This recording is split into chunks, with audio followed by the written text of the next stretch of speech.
तिला कसं वाचवायचं?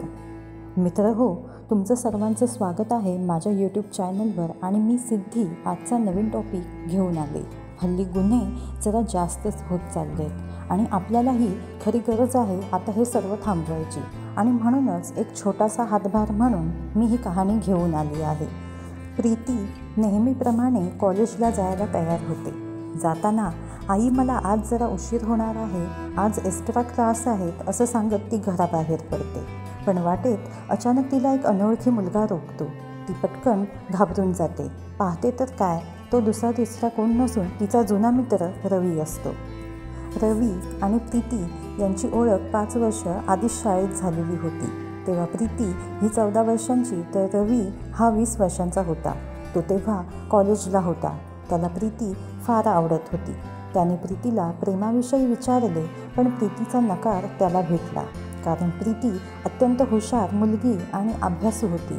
तिला या सर्व विषयी काहीही इंटरेस्ट नव्हता.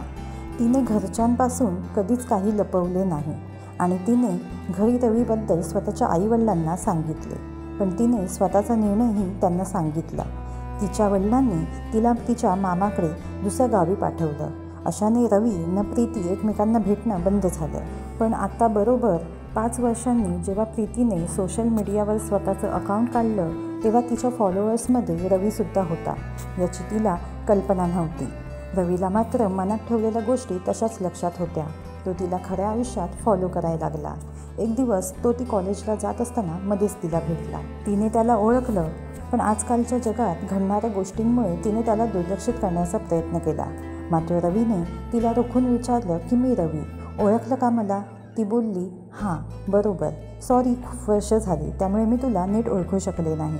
रवीने विचारलं, माझं अजून तुझ्यावर प्रेम आहे, प्लीज माझी रिक्वेस्ट स्वीकार. ती बोलली, मी तुला नंतर सांगते, आता जरा माझी घाई आहे, तू उद्या ये, आपण तिथे बोलू. असं बोलून तिने तिथून पळ काढत निघून गेली. मात्र तिने काही दिवस कॉलेजला न गेल्याने रवीने तिच्याशी संपर्क साधायचा प्रयत्न केला. इकडून तिकडून माहिती काढत त्याने तिचा मोबाईल नंबर घेतला. तो तिला सारखा फोन करू लागला आणि तिला धमकी देऊ लागला.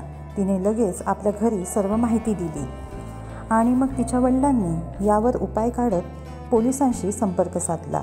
आणि मग पोलिसांनी एक प्लॅन बनवून रवीला भेटायला बोलव असं प्रीतीला सांगितलं. प्रीती रवीला फोन करून आपण भेटून सर्व प्रश्न सोडवू असं बोलून त्याला भेटायला बोलवलं. ती रवीला भेटायला गेली.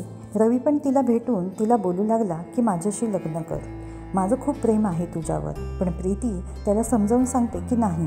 तेव्हा रागाने त्याने चाकू काढून प्रीतीला मारणार तेवढ्यात 4 बाजूंनी पोलीस येऊन त्याला पकडतात आणि त्याला अटक करून तुरुंगात नेतात आणि प्रीतीला अशा भयानक प्रकारातून वाचवतात. एवढंच नाही तर तिला न तिच्या घरच्यांना हा दिलासा देतात की पुढच्या भविष्यात तिच्यासोबत रवीमुळे काहीही चुकीचं घडणार नाही. हे सर्व ऐकून प्रीती आणि तिचा संपूर्ण परिवार हे सुटकेचा श्वास घेतात. तात्पर्य हेच की जर तुमच्या घरात कोण तुमची मुलगी असेल, भाची, बहीण किंवा वहिनी कोणीही असू दे, तिला पूर्णपणे दिलासा द्या की तुम्ही तिच्यासोबत आहात. मग काहीही होऊ दे, की तिच्या आयुष्यात घडणारे असे प्रसंग ती तुम्हाला न घाबरून जाता तुम्हाला सांगेल. आणि जर ती तुम्हाला असं काहीतरी सांगत असेल तर त्याकडे दुर्लक्ष न करता वेळेस तिची मदत करा. आणि हा व्हिडिओ जर कोणी मुली पाहत असतील तर तुम्ही संकटात न घाबरता युक्तीचा उपयोग करून तिथून स्वतःची आधी सुटका करून घ्या आणि मग घरी जाऊन सर्व प्रकार घरच्यांना सांगा. सोशल मीडियावर राहणं चुकीचं नाही आहे, पण स्वतःची काळजी घेणं हे आजच्या काळाची गरज आहे, हे जाणून घ्या. जर तुम्हाला ही माहिती उपयुक्त वाटली असेल तर या व्हिडिओला लाईक करा, जास्तीत जास्त शेअर करा आणि अशीच माहिती तुम्हाला नेहमी भेटण्यासाठी माझ्या चॅनलला सबस्क्राईब करा. धन्यवाद.